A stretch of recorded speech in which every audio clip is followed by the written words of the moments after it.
Hi everyone, welcome back to the channel. It's IncomingRevive, and as promised, today we'll be discussing the CAV-Brawler in Battlefield 2042.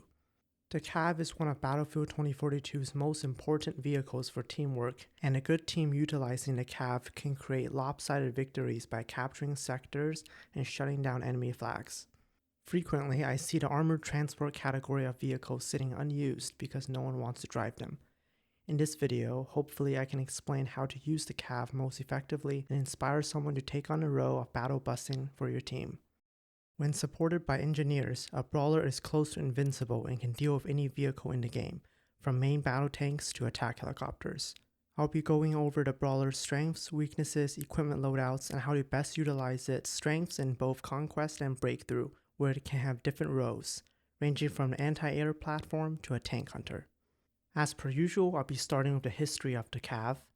The CAV was added midway into Battlefield 2042's lifecycle, being added with the release of Season 4.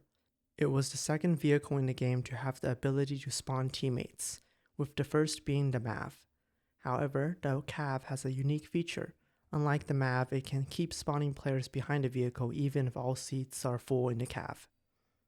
When the CAV was first introduced, there was no limit to when players could spawn on it, which meant spawn players would get targeted instantly if the CAV was already in combat.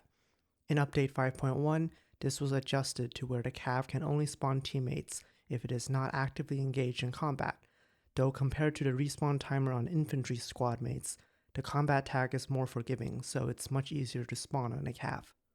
In Update 4.2, the CAV received the Cyber Warfare Protection System. I'll be talking about why this is not the best option for the CAV in this slot, as it means giving up the close defense system. Now onto the skins for the CAV. Not including the dozens of common skins available for all vehicles, the CAV has 2 rare skins, 11 epic skins, and 2 legendary skins. So here's the default skin. Here's the Carbon Series skin, unlocked at Mastery 5, which is 150 kills, assists, and teammates spawned with the CAV. Here's the Blackout skin, which was awarded to players that completed the Season 5 narrative hunt. For epic skins, here's the Tier 1 skin, which is achieved with a hefty 6,000 kills, assists, and teammates spawned with the CAV. Water Wheel, given out during Season 4's free Battle Pass at Tier 82. Desert Lance, which came with the Nation Builder bundle or purchased for 500 Battlefield coins. Actuator, given out in Season 5's Premium Battle Pass at Tier 41. Venomous, which can be purchased as part of 2 store bundles. Nasher, which was free between November 21st, 2023 to November 28th, 2023. Sabotage, awarded upon completing Tier 23 of the Season 7 Battle Pass. BTR Romanov, a reference to the BTR-4 Romanov, a vehicle from Battlefield 2142, which comes with the World to Come bundle or 500 Battlefield coins. Hell Maul, which was given during the Circle of Hell Premium Battle Pass at level 28. Bamboo Shredder, given as a post-season Week 17 reward. Marco 2042, given after players earn 60 ribbons during the Mass Effect event in any official game mode, or 30 ribbons in the Mass Effect playlist. For legendary skins, there's the Earthshaker, rewarded upon completing level 60 in the Premium Battle Pass of Season 4.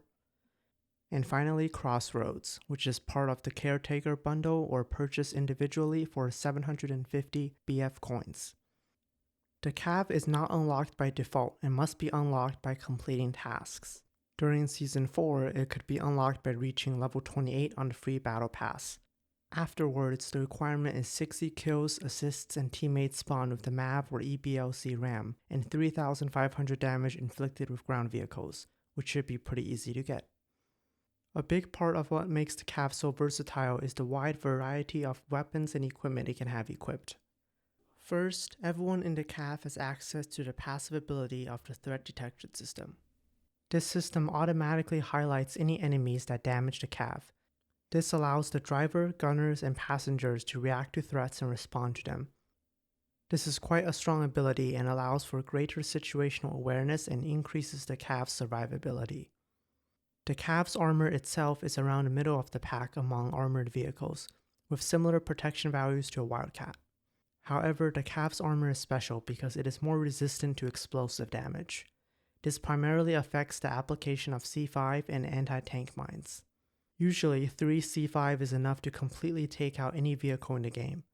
However, 3 C5 is not enough to take out a CAV on its own unless all 3 are placed on their rear. Each C5 placed on the sides or front of the vehicle only deals a quarter of its health. This gives the CAV a lot of survivability against C5 rushes and allows it to operate closer to enemies with more confidence, perfect for its role as a breakthrough objective vehicle. The CAV is classified as an armored transport, so the cooldown timer once it is destroyed is only 1 minute. This allows it to respawn twice as fast as other vehicles. The driver has access to 2 equipment slots.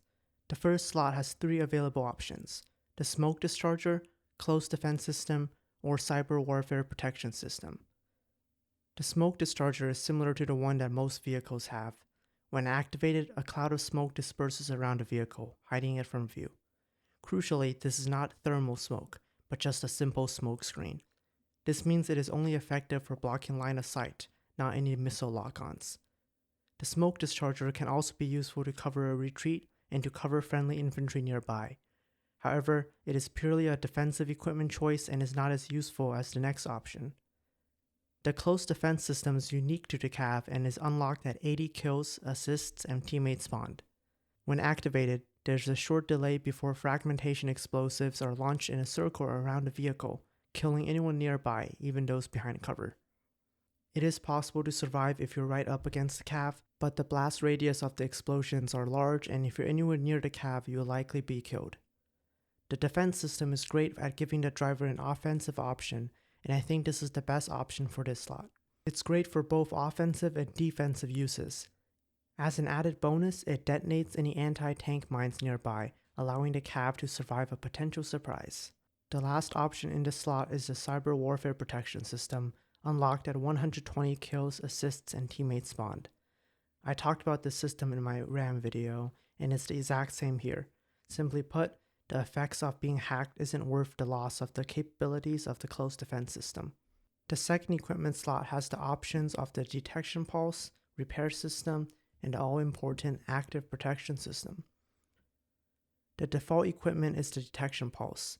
When activated, it displays all enemies in a small radius around the vehicle on the minimap. This does not 3D spot them, however, and the enemies are spotted on the minimap only. While it can be useful to find hidden enemies, it's a weak passive option and should be replaced as soon as the other options are unlocked.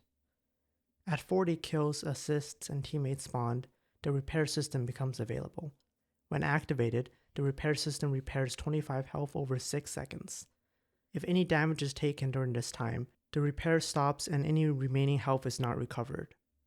The repair system is useful, but since the CAV usually has friendly engineers able to spawn and repair it, it is a redundant choice. It's better than the detection pulse, but it pales in comparison to the last option. The active protection system, or APS, is the final option, unlocked at 120 kills, assists, and teammates spawned. When activated, a green light turns on indicating it's active, and all incoming projectiles are blocked, except for Tor rail tank rounds, rifle rounds from the Lynx and NTW-50, anti-tank mines, and C5. Projectiles fired from extremely close range will also not be blocked, but this range is extremely short and usually doesn't apply. While it is active, anti-tank grenades, unguided and guided missiles, small caliber rounds ranging from the 20mm cannon to 120mm cannon tank rounds, and even stealth helicopter bombs are nullified completely for 6 seconds. After this time is up, the light turns red indicating it's on cooldown. Allowing your vehicle to become immune to almost all types of damage is an incredibly powerful tool, and frequently it can mean the difference between surviving an encounter or losing. APS is the only reasonable choice here in this slot. It allows the CAV to actively push objectives and keeps it alive against the numerous anti-tank weapons out there. It's an invincibility button, and I cannot imagine using a CAV without it. On to the 2 gunners. The first gunner has a choice of either the 40mm canister shot or the 25mm APDS. Both are solid options, and both options also include a 7.62 light machine gun, which can be swapped to easily. I would argue the 40mm canister shot on the CAV is one of the strongest anti-infantry weapons in the game. It's a giant shotgun mounted on top of the CAV, with 12 shots in reserve and a high rate of fire. Compared to the 40mm canister weapon pod, it has a higher rate of fire and a higher round velocity. When fired, the weapon has a satisfying thump sound, and if you manage to land most of the pellets on an enemy player, they are killed instantly. The spread holds up over range, and the high rate of fire means you can quickly follow up if you do not land all your shots. It's devastating against lightly armored targets such as the hovercraft, and it is even reasonably effective against aircraft, though the damage drop-off is substantial. The replenish time of each round is also slightly lengthy, and you can quickly run out of reserve rounds if you spam it too quickly, so make sure to place accurate, well-aimed shots. The downside of choosing the 40mm canister is that your CAV will be completely unable to damage any kind of heavy armor. That's where the other option, the 25mm APDS, comes in. It's unlocked at 300 kills, assists, and teammates spawned. The 25mm APDS has a reserve of 8 shots and is primarily an anti-armor weapon. Each shot deals decent damage against armor targets, and the replenish time is fairly quick. This option gives the CAV a fighting chance against enemy tanks and other heavily armored targets. It's also insanely effective against aircraft if you can land your shots. You can 2-shot a Nightbird and 3-shot an attack helicopter. It's a surprising amount of damage that most pilots are completely surprised by, and the fast velocity and the minimal drop of the rounds means enemy pilots often don't realize they're being hit until it's too late. The 25mm can be used against infantry, but it's less than effective. There is no splash damage, you need to land multiple hits, and you're much better off using a secondary option that's available, the light machine gun. The light machine gun is pretty decent against infantry and soft-skinned vehicles. In theory, the 25mm APDS is the logical choice over the 40mm canister, as choosing it gives you options against both armor and infantry, but the 40mm canister is much more effective than a machine gun against infantry and aircraft, so in the end it's up to you to decide if you want to sacrifice your CAV's ability to deal with armor to have a powerful anti-infantry weapon. The machine gun is far from horrible, however, and it is still very effective.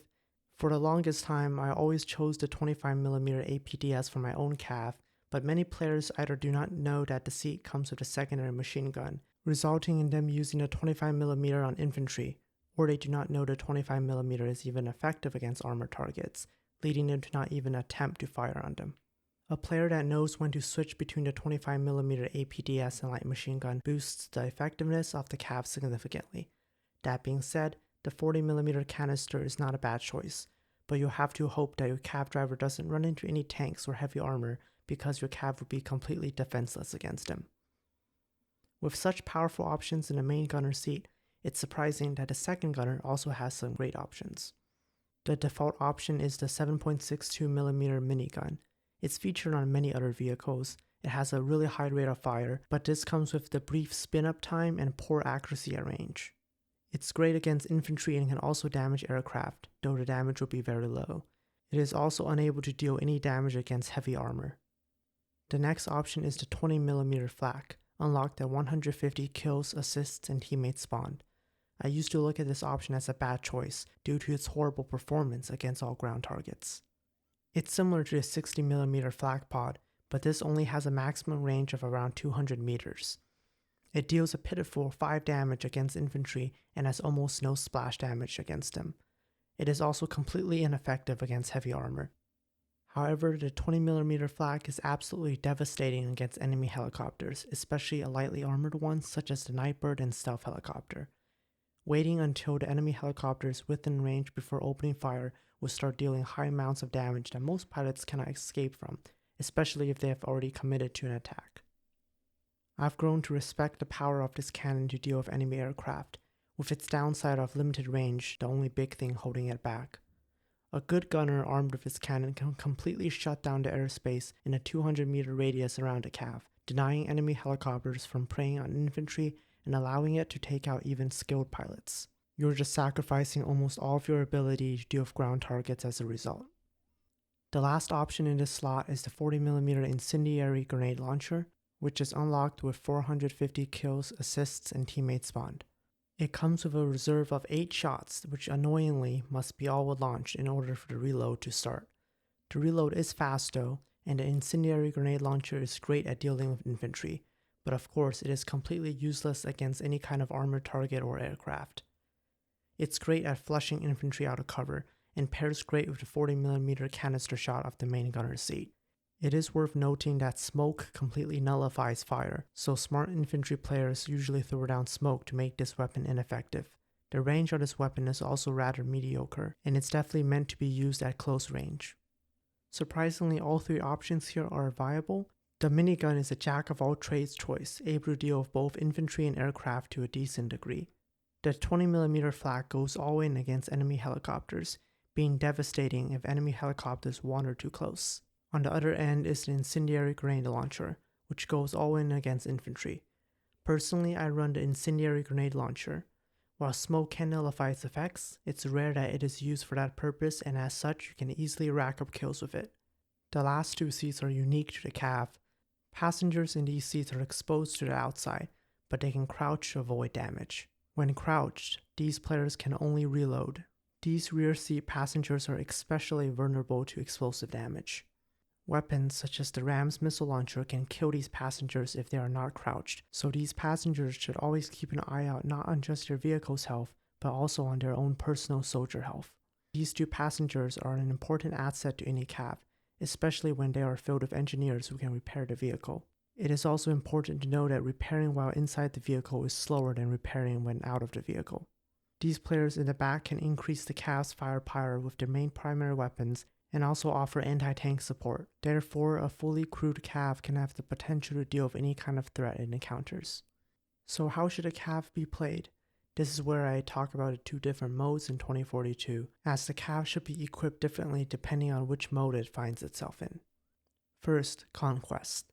As there are many more vehicles in Conquest, I do not think it is a good idea to play the CAV with the 40mm canister shot. While your passengers can provide anti-armor support, your CAV will be otherwise completely defenseless against enemy armor. For the second gunner seat, all 3 options are viable, though I would recommend giving the 20mm flak a shot. The minigun and incendiary grenade launcher are also good choices here. For Conquest, it's important that you keep the CAV on the move. Staying on the move prevents enemies from setting up ambushes on your CAV and makes landing shots on your CAV with unguided launchers more difficult for enemy engineers. If you're gunning for a CAV on Conquest, check to see what weapons you have at your disposal. If there are open seats that are more effective against certain targets, make sure to swap to them when needed. While the 2 passenger seats give a lot of room to provide anti-armor support, don't be afraid to jump out to provide frontal support if needed. The CAV, if kept alive and moving on a Conquest map, can take multiple objectives quickly. Having 5 people all in the vehicle means that flags will be flipped rapidly. In Breakthrough, the CAV stands out as one of the most important assets an attacking team can have. With objectives limited to 1 or 2, having a CAV parked near an objective acting as a spawn beacon is an incredible advantage, provided it can stay alive. The 40mm canister shot is much more viable in Breakthrough, as sometimes as the attacker you might not even be facing any heavy vehicles. It's a great option to deal with the mass hordes of infantry you'll be facing. You also cannot go wrong with a 25mm APDS, however, as light machine gun is still a solid option against infantry, and it's good to have some kind of offense against the enemy team's heavy armor if they do get one. If you're playing Breakthrough, I would not recommend a 20mm flak. As the attacker, you will seldom be facing off against enemy helicopters, while the incendiary grenade launcher is very effective against the infantry heavy objectives. The CAV is a strong vehicle if crewed by a good crew, but any drivers should keep in mind that while the CAV's armor is resistant to explosives, its armor is not as heavy as a main battle tank. 3 to 4 rockets from enemy engineers is enough to destroy a CAV. This is why it is so important to keep moving, and to take advantage of the threat detection system to avoid incoming damage. The CAV benefits greatly from a coordinated squad who can man the weapons and communicate with the driver. Drivers should also try to respond proactively to threats, instead of sitting still and allowing enemies to take up positions to ambush the CAV. Drive towards threats and activate the close defense system to take them out, or to allow your gunners to deal with them. I also wanted to talk about the MAV and how it compares to the CAV, and why I think the CAV is the better option in the armored transports category. Both the CAV and the MAV allow the spawning of teammates on the vehicle, but the CAV has the benefit of allowing spawns even if the vehicle is full. The MAV loses this ability when all 5 spots are taken, which is a big disadvantage if teammates do not leave the vehicle. One advantage that the MAV has over the CAV is its armor. It has the heaviest armor of any vehicle in the game, averaging out to almost double the armor of the CAV. This gives the MAV incredible survivability. However, the MAV doesn't have the special explosive protection that the CAV has, so it's quite vulnerable to C5, especially since one of the MAV's disadvantages is its low maneuverability. While it can get up to a decent speed, it's held back by its slow traverse. The MAV also theoretically has more firepower than the CAV. It has 3 gunner seats, with powerful anti-armor options for all 3. A MAV equipped with the 50mm cannon and 60mm mortar pod, along with the 40mm autocannon, has the most raw firepower of any vehicle in the game. However, the CAV's 2 passengers can bring their own firepower into the fight, and they are much more flexible with what they can use. Those passengers are also able to pinpoint where incoming damage is taken, allowing them to respond much more effectively than a MAV. It should also be noted that the MAV's 5th seat, the spotter position, is almost useless. It has no weapons and only has a detection pulse. A MAV is typically manned by up to 4 players, while all of the CAV seats are useful to some degree. Finally, the MAV doesn't have the option of APS, which almost every other heavy vehicle has. Being unable to intercept incoming projectiles makes the MAV an inviting target, and having repairs in this slot instead does not make up for it. Typically, I would go over how the CAV fares against other vehicles it will run into, but since the loadouts vary so much, it would be difficult to do so.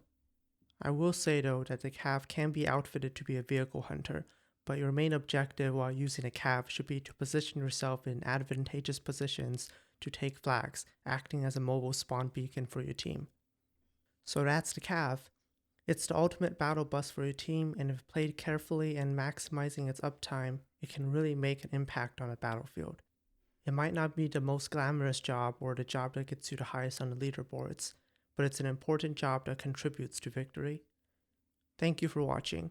This will be my last video for Battlefield 2042, as I'll be covering Battlefield 6 once it comes out in less than a week.